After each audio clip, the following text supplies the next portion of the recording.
one of the longest purports in Srila Prabhupada's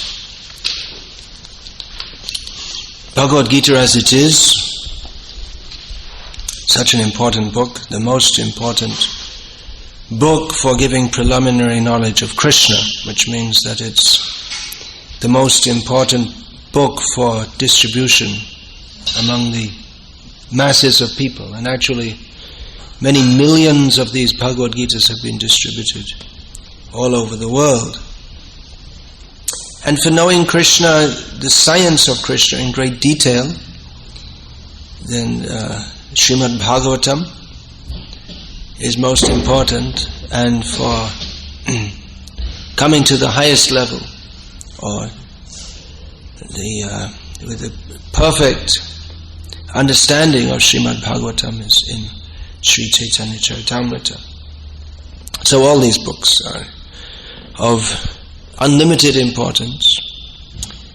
In this most important book, Srila Prabhupada has given a long purport to this verse. In Bhagavad Gita, Lord Krishna is addressing various misconceptions which Arjuna superficially was possessed of. The misconception of identifying himself with the body. In one place, Srila Prabhupada writes that of all the dirty things in the heart, the dirtiest is the conception of oneself with the body. And from this springs all different kinds of misconceptions. If one identifies himself with the body, then he will think that my self-interest is in terms of my body, and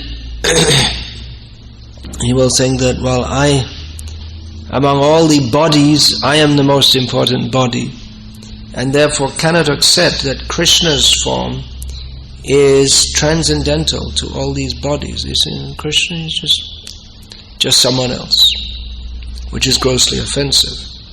But it seems to be correct. Duryodhana seemed to be a reasonable person. Nowadays, if there was a choice between Duryodhana and Yudhishthira, the people would probably choose Duryodhana, because Yudhishthira is just a dreamy, pie-in-the-sky, philosophical type, whereas Duryodhana is down-to-earth, practical. He doesn't accept all this mumbo-jumbo that Krishna... we just see Krishna among us. He's just an ordinary person. That was Duryodhana's outlook. But in the modern age, it's around the other way. There's a completely ordinary person in our midst, and we take him as being God. Whereas when Krishna was personally present, then even though he showed in so many ways that he is Bhagavan, the Supreme Personality of Godhead, but still, persons of demoniac mentality, they could not accept that. Or they were not willing to accept that. So this is a very important point that Srila Prabhupada has elaborated on, that Krishna's form is entirely transcendental. We need some transcendental knowledge to even begin to understand what this means. In the modern age, we use words like transcendental. This word became popularized in the 1970s.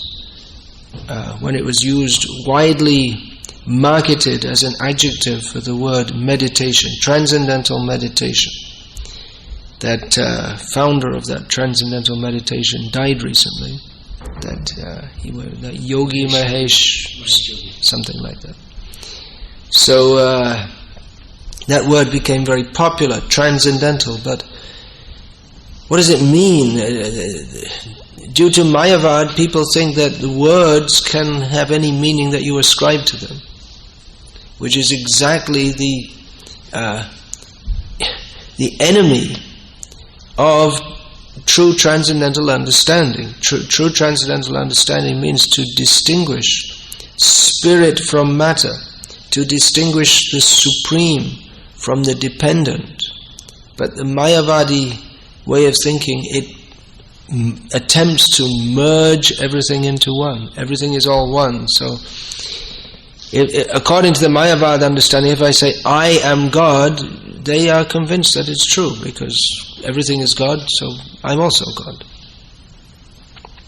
And therefore words don't have specific meaning. Therefore they say words, words. This is the famous line of the Mayavadis. When you point out that everything they say is nonsense, then they say, well, anyway, it's just words anyway, so it doesn't really mean anything. So everything, superficially they say everything is sacred because everything is God, but what it ends up is that nothing is sacred, because nothing is better than anything else. Nothing is worthy of worship by anything else, by anyone else. I have told this anecdote many times. This was, I don't know, so many years ago, maybe more than 25 years ago. I was walking on a street in Patna, which is the capital of Bihar state. And two students approached me and they were asking me, what is this all about? So I was speaking to them. And one man came up and he started listening. And then, as I was speaking, he interjected angrily and said, why do you say Krishna is supreme? He was angry to hear this. He said, everything is supreme, which is it's an illogical statement. Why do you say Krishna is God? Why do you say only to worship Krishna? That was exactly what it is. Why do you say only to worship Krishna? Everything should be worshipped. Why do you say Krishna is God? So there were pigs running around in the street, which is, as those of you who are from India, from the smaller towns know, or in the back streets, know that this is not unusual. So I pointed to the pigs and said, well, if you say everything is God, then are you prepared to worship this pig? He said, yes. So I said, are you prepared to take the stool of the pig home and worship it? Yes. So to prove his point, he would be ready to worship pig stool, but he's objecting to the worship of Krishna. So see what rascaldom that comes from the apparently pious attempt to make everything, to say that everything is spiritual. But transcendental, this word has a specific meaning. In Sanskritam, that is called Triguna Atita, beyond the three modes of material nature. But people, they don't know what the three modes of material nature are.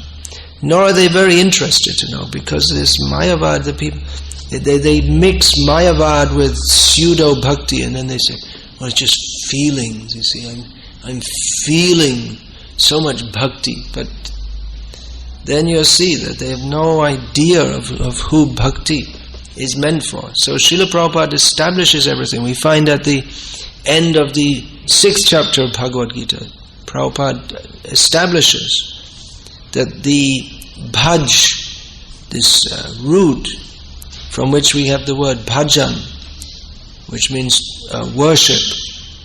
Actually Prabhupada says the word worship is not very, it doesn't really fit, but for want of a better word, we use it in English. But that is meant only for the Supreme Personality of Godhead, Krishna. It's not meant for anyone else. It's not applicable to anyone else. We can offer respects to others. We respect others, but Krishna is the object of worship for everyone. That is the constitutional position of everyone, to worship Krishna. And those who do not do so, they do so due to a wicked mentality. Now, people may object that, well, this is just your dogma. It's just like people say, well, if you don't worship Jesus, you go to hell. If you're not a Christian, you go to hell. And then if you're among the Christians, you have to be a Catholic or you go to hell. And the Protestants say you have to be a Protestant in our church, otherwise you go to hell. And the Muslims say you have to be a Muslim, not be a kafir, otherwise you go to hell. So it may seem that we're just using these strong words, but Srila Prabhupada doesn't just present it dogmatically. Anyone can do that. But he gives here pages of explanation why Krishna is supreme, he is to be worshipped, and therefore those who do not do so, they do so due to a wicked mentality. We may say, well, they're just ignorant, but that ignorance, we've become ignorant because we desired to be. Krishna bhuli, sejivanadi bahimuk, ataiv maya tare dayat sangsharaduk. Forgetting Krishna, we have been inimical to Krishna since time immemorial. And therefore we're suffering in this material world. That's another common misconception, that people say that, well, if there's God, then why are we suffering in this world? And well, that's the answer. Because there is God, we are suffering in this material world. Because we don't recognize Him. That we think that, well, God means all good, and good means I should have a healthy body, lots of money. So, if God is good, then He should give me all these things. And as Harivilas Prabhu was noting last night, as we were discussing, the most popular churches are those which offer that God will give you prosperity. The Protestant ethic on which this Western Anglo-Saxon Protestant, white Anglo-Saxon Protestant civilization is based, the Protestant ethic is that if you work hard and honestly, God will give you lots of money. That's like the Karma Mimamsa theory in India. So if you don't have money, if you're poor, then there's something wrong with you. You're not pious. So you should have lots of money, and that's the sign that God favors you. It's interesting how they get all these things when you see that Jesus Himself, in His practical life, rejected that idea. And He said it's more difficult for a rich man to go to heaven. What is it? It's easier for a camel to go through the eye of a needle than a rich man to go to heaven. And He Himself adopted a vow of poverty. Of course, we don't want to get too much into thinking about Christianity, but we're just showing how the principles which are expounded here by Krishna and are stated here by Krishna and expounded by Srila Prabhupada, it's not just our dogma, but we can analyze everything that's going on in the world according to Bhagavad Gita. There are various systems of study by which we can analyze the world, just like astrology or psychology or historical analysis, and we can attempt to see the world in various ways. Someone who's an astrologer will see, the bombs going off in Delhi. Well, that's because this star's in this position and that star's in that position. Or someone who sees through the eye of psychology, whichever particular system of speculative psychology he subscribes to. When you this is a better example. When you meet someone, an astrologer will look at you and speak with you for 2 minutes and then say, "Are you a Libra?" Like this. He classifies you according to this. Or someone who's really into Ayurveda, they'll look at you and they'll say, "Oh, you're a Vata." Or Vad Pitta, they'll classify you. They want to classify everything. Or someone's psychology, and then they'll talking to you and they'll say, well, you're saying that because I can understand that in your childhood your father used to beat you, and that's why you're behaving like that. Okay, so we try to understand the world through various systems, and we classify. Everyone does this, whether they specifically subscribe to a philosophy or not. Even the people who their life consists of going to work in a factory, coming back, turning on the TV, drinking some beer and watching the football on TV, they also have some philosophy, although it's not really philosophy, but worldview. And therefore when comes on TV that the American soldiers are fighting in Iraq, they say, yeah, kill all those Muslims, and they're just very simplistic, but they have a way of classifying Muslim bad and American good, but not very advanced. But they have some way of reacting, some system of understanding everything that they perceive.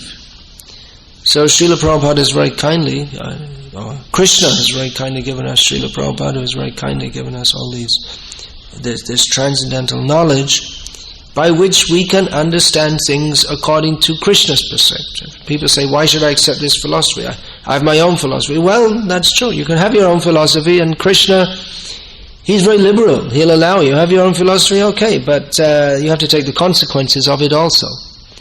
Just like someone must say, well, my philosophy is kill the pigs, meaning the pigs means the people, all the normal people in society. So there was a person called Charles Manson. He's still alive. I think he's out of prison now, isn't it? They let him out. They put him back again. They were going to let him out, but there was public protest.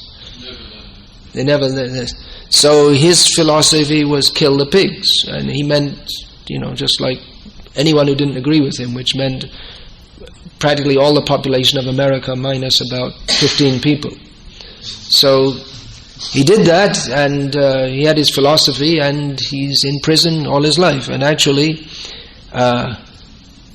should have been executed, actually. I mean, according to Vedic understanding, such a person should have been given capital punishment. So you can think, everyone can think what they like, but at the same time you can't avoid the consequence. Someone will say, well, I don't believe in this Bhagavad Gita, I reject Krishna. So, well, Prabhupada said it's our job just to attempt to give this philosophy to others. It's up to them whether they take it or not. So they say, all right, but you have to suffer the consequences, birth, death, old age and disease, and particularly if one is envious of Krishna, one has to suffer very severely. People say, well, I don't believe that, but you don't believe it, but well, we'll see. You'll see. You'll find out. So just like the murderer, someone who's got some warped ideas of revolution, like Charles Manson, he might say, well, I don't believe the American government can arrest me. His followers were so stupid that they thought he was some kind of God-like, that he could do whatever he liked. It seemed like that to him. But eventually he was arrested and stuck in prison. So he can still go on with his delusions being in prison, that actually it's just my leela or something. I don't know what they think, but what these people think. But the fact is that he can say, I'm not in prison, or I'm doing whatever I like, or I'm God, but the fact is he has to act according to the prison laws. He's forced. If one doesn't follow the laws of the country, a certain amount of freedom is given. So if one doesn't follow them, then he's forced to follow them with a considerably curtailed amount of freedom. In other words, in the prison. Still in the prison there's some freedom. I mean, you can, within your prison cell, you can stand on your head or stand on your legs. You have the choice to do some things, but you're not allowed out of the cell except at certain times when you're told, now you must go out of the cell. It's exercise time. So there's much more stricture, much more control. So we are presenting this, Srila Prabhupada has presented this knowledge by which we can understand the position according to this is what Krishna says. And when Krishna says, that's actually the fact. When we say something, it doesn't mean anything, because we don't have transcendental knowledge. So many times people ask us, what do you believe?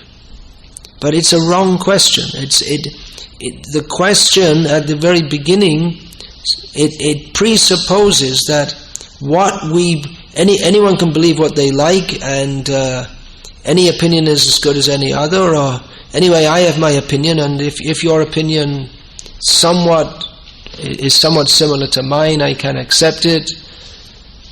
it just gets the whole understanding, the whole conversation is wrong from the very beginning. So if people ask me that, even before I don't answer. I tell them it doesn't matter what I believe, because I'm a tiny living being and so are you. So Prabhupada said that. It's not a question of belief, it's a science. We should understand the fact. If someone says to us, do you believe 1 + 1 = 2? And we think about it and say that, yeah, I think I can believe that, but you never know, it might equal 3. So you can think like that. You can think like that if you like, but don't. Such a person, he shouldn't be allowed to build bridges. You make the calculations how much this column can, how much weight it can hold based on wrong arithmetic, and it won't hold. The bridge will collapse. So practically we can say, well, that's one reason people have faith in science, because it has practical application. So when the scientists say that now we are offering you a machine, the horseless carriage. You don't have to have a horse. All you have to do is put some petrol or oil-derived fuel within this horseless carriage, and it will go from here to there. So people have faith in them because they can demonstrate that their theories work. But the problem is when they try to, it's true that they can do things which previously were not possible. Just like I'm speaking into this microphone, and that's being amplified throughout this room, and more recent technological advances have allowed that this lecture which is going on now is being broadcast to about 5 or 6 people in different parts of the world. That was a great advance in technology. I remember they got it ready, sorry for the mundaneness, just in time for the 1970 World Cup soccer that we were able to see for the first time. Of course in America people don't care about soccer, but from where I come from it's the state religion, undeclared state religion. So we were able to watch England getting defeated in the soccer game live. We didn't have to wait for it to be. Previously they'd have to film it and then they'd play it back. But they did it live. But now, not only great football stars, but even a person as insignificant as myself, or anyone as insignificant as myself, can be filmed, and it can be live broadcast all over the world. So this is the advance of technology, so people tend to have faith what scientists say, but we have to exercise some caution here, because when they say that all right, we can broadcast this little speech all over the world, okay, very good, but when they say there's no God, I mean, on what basis do they say that? On what scientific evidence? And actually there can be no scientific evidence, because actually all the scientific evidence points to the existence of God. Or when they say that the whole world has come into being out of nothing, that's the Christian idea, isn't it? Creation ex nihilo. But practically the modern science says that out of the void came something, and the something banged. There was a big bang, and then there was everything else. Or out of matter came life. So they should be able to. That's the point. They should be able to demonstrate it. That was Prabhupada's challenge. That you say life comes from matter, and you've been saying that now for about 150 years. And you always say, well, in future we're going to demonstrate it. Well, Prabhupada would say that the chicken is a better scientist than you, because every day the chicken lays an egg, which if they keep a rooster, then the chicken's egg is likely to be fertilized. In other words, chicken say chicken. From one chicken comes another chicken. Whereas from your head comes all this talk, but not even as Prabhupada would say, you make one blade of grass, make one mosquito. You can't do that. You're only talking, only bluffing. So Srila Prabhupada, he gave us this clear knowledge. Yadadidvaj, what is that? Yadadvidvajyato jnanam. Like the sun rises, we can see everything, but people who are committed to foolishness, Matyena Krishna Paratasvato va, Mito Bipadyeta Grihavratanam, Adanta Gobhir Vishatang Tamisram Punaf Punas Charvita Charvananam. Persons who are committed to foolishness, persons who are committed not to accept Krishna, they won't find Krishna, even though they dedicate their whole life to looking for the truth, but they never find Krishna because they don't really want the truth. They have an a priori understanding or misconception that everything is matter. They won't admit of a spiritual dimension, or even if they talk about this, the certain physicists and mathematicians, they have this kind of strange love affair with voidistic ideas, Buddhism, because it fits with their perverted understanding of reality, that there is a satyam apratishtam te jagadahuranishwaram aparaspara sambhutam kimanyat kama hetukam. That there is no ultimate controller. There is no controller of the universe. There is no absolute principle. Everything is simply relative to everything else, which means that ultimately there is nothing of any substance, which means that nothing is real. And they love this philosophy. Nothing is real, because then there's no responsibility, there's no one to answer to, and there's no sin, and therefore they get on with the business of simply enjoying their senses. But they have to suffer. This is the point. We may deny there is God, but we are forced to suffer. So the very fact that we are forced to means that there's a higher agent than us. So this point is, that's all I've been talking on while I've been here in Seattle. Actually, I got off on. Well, I often speak on this because it's such a massive fraud that's going on. The whole material world denying Krishna, forgetting Krishna. And especially all these bogus avatars, it's, where's their Leela? Krishna has so many wonderful Leelas. Why are people worshipping Krishna after so many thousands of years? Well, he demonstrated that he is Bhagavan. Ananda chinmaya rasa mataya manasu yah praninam pratipalan smaratam apetya Leelayatena bhuvanani jayatya jasram govindamadi purusham tamaham bhajami. By his Leela, he conquers over the whole world, his blissful pastimes. What are the pastimes of these bogus persons? There's nothing to show. There's simply they have some followers here and there who advertise them as being very great, and by the blessings of God as a homage to their own foolishness, some of them have become very expert at talking in such a way that other foolish people become even more foolish. And the ability to speak in a way that is more foolish than the fools take, he's very great, he must be God, he's speaking. Well, they take it to be intelligent.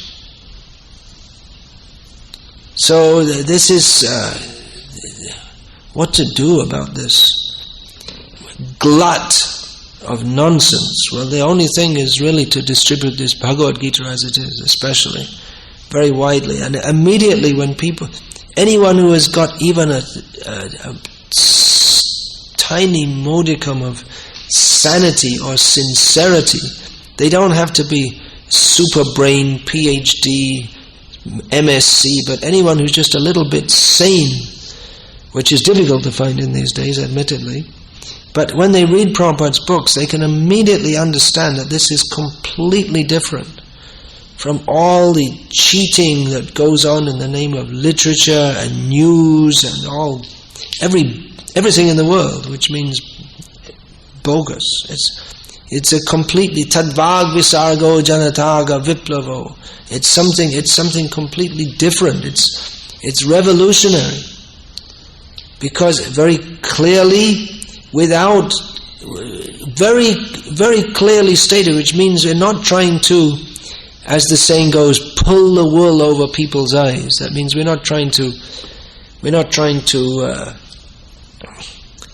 present something which is just so mystical that no one can catch it. People love this kind of thing because they love this talking in riddles. This Buddhism is popular with its Zen Buddhism, with its koans. You know this koan? It's Buddhist sayings which don't make any sense, and people love them. It's the most popular or the most famous is that one should meditate on the sound of one hand clapping.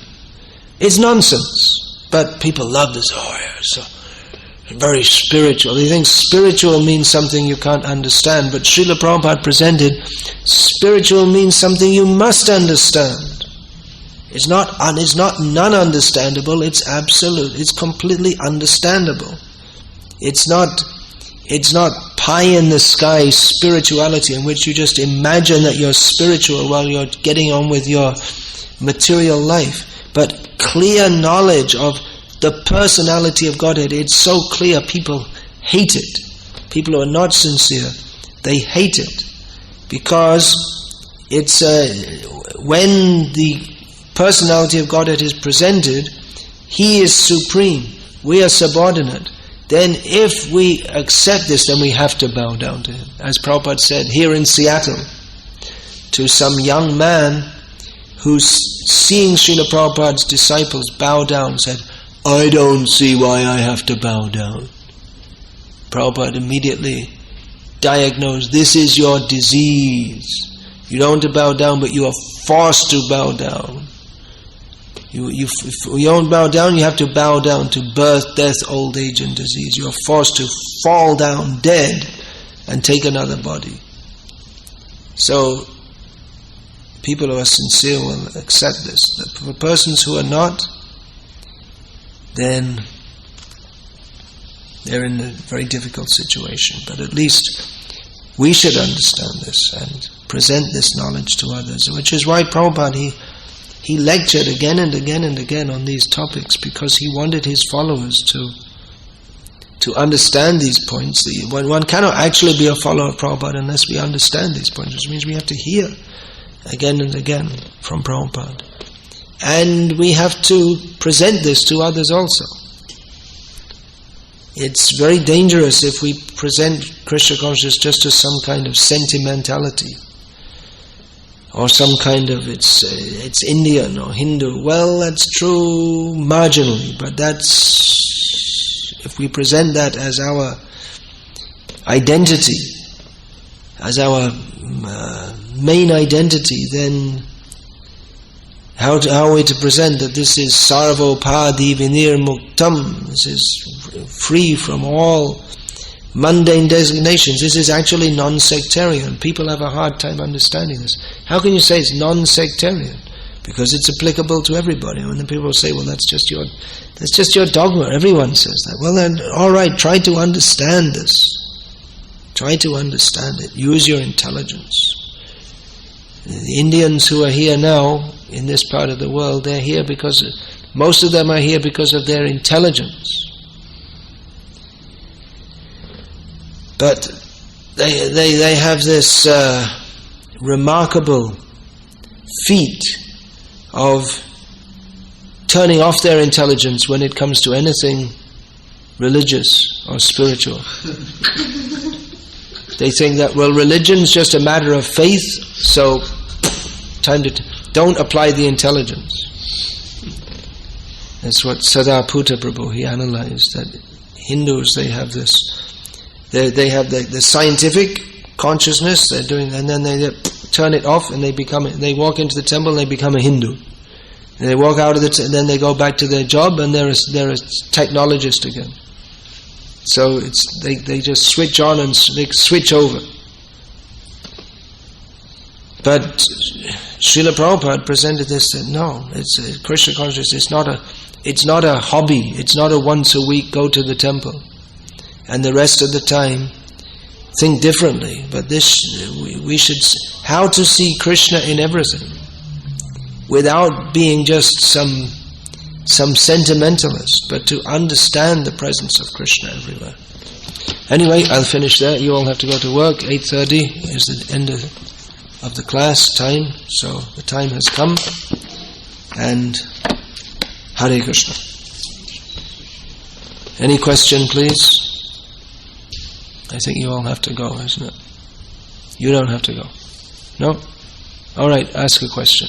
Ask it briefly and I'll give a brief reply, if I can. You don't have a question. All right, so Hare Krishna. Hare Vilas Prabhu has a comment. Question. When you said that Hindus they have good intelligence with technology, but when they walk through the temple they turn off their intelligence. Yeah. And they become Hindu. Yeah. Now my question is, and I asked this question to Sadaputta himself. Yeah. I said, you're trained in science for so many years. Yeah. How did you begin to believe what Prabhupada was explaining about the destruction of the universe, creation, existence of God, and also, if you read Bhagavad Gita carefully, many times Srila Prabhupada will disparage academia. Many times. Throughout the Bhagavad Gita. In other words, the study of Bhagavad Gita is not an academic study. So, what is this turning off and then becoming a Hindu exactly? What does that mean? Well, it's a general statement, but Can you repeat the question? oh yeah, okay. Very good. Thank you very much. You're using your good intelligence. I should repeat the question for the benefit of Madhav Gopinath Das, Rasik. That's Rasika maybe, that's Mrs. Jayendran Srinivasan. Is it? Yes. Rasika. Shiromani. Somya. That's, who is this? Who is that Somya? He's here in Seattle. Anyway. Urjasvati. Oh, Hare Krishna. Urjasvati. And Vidur. Okay, so and for the benefit of all of you sitting at the back of the room who also may not have heard this. That's the statement I made, I cited authority. It's not just my opinion. But the authority is being called into question. Anyway, Sadaputta Prabhu was saying about the two divisions of the brain. He actually explained it graphically to me like this: the Hindu side and the scientific side. And you turn on one side and turn off the other. So then you were saying that you had asked Sadaputta Prabhu himself, how could you take this up when you're trained in science and Prabhupada disparages academia and all these things? Well, maybe I can answer. It is a general question, and I can give a general answer based on a question, or based on something which another of ISKCON scientists told me, which is, I can't remember her name just now. Guru Charan, what's her name? Charan Renu Dasi. She's got a PhD in atomic physics, or something like that. Astrophysics. So, and I was discussing with her, and she told me that she was first come to the temple, and she just come a few times or something, and then Devamrita Swami was coming in Manchester, in England. And because they know Devamrita Swami speaks very straightforwardly. So they cautioned him, please be a little careful, because we have this young lady who's coming, who's an astrophysicist. So, please don't be too heavy about scientists and all this kind of thing. So Devamrita Swami came, and he didn't follow the guidelines of the temple authorities. And he disparaged scientists, and he said, one of the things he said is that these astrophysicists, they don't know anything. And she told me at this point, I was convinced. He said, she was saying, how does he know that we don't know anything? This, in the Clarion Call magazine that Tripurari Maharaj used to produce, I remember seeing a statement, this was maybe 15 years ago, in which it stated that astrophysicists, there are about 2,000 theories among astrophysicists about the origin of the universe. So when I read that, I thought, well, how many astrophysicists are there in the world anyway? There's probably not many more than 2,000 anyway. So they've all got different theories. And I said this to Chandra, and he said, yeah, well, some of them have more than one theory also. So it's like the emperor's new clothes, someone points at, if they're actually honest, they may understand that these people, what we're learning, it's not really if people are sincere, even after getting programmed in science, if they're more intelligent, then they'll understand this is not all in all. And who was that who said that? Prabhupada said that the very big scientists, the ones who are really very intelligent, they can understand that there's God, and that beyond this, beyond what we're doing, we don't understand everything, but it's the little people who are they're not really scientists, they're dogmatists. And they just say, science, science, science, science. And they have great faith in science, but they don't really have a very broad vista of understanding. So I would say it's sincerity to know the truth, which science is supposed to be, isn't it? It's supposed to be a means of understanding everything. But if someone is more sincere, he'll understand that. He'll understand that there's more to what we can see, and what's called the very first principle of empiricism is actually totally irrational, or the scientific basis of understanding. The scientific basis of understanding is that we only believe what we can observe and what we can extrapolate in our speculation from what we observe. But that is in its, from the very beginning, that's extremely limiting. Why should we presume that all of reality is within the scope of our observation? And what's the word? Intellectualization. What's the word? I can't remember.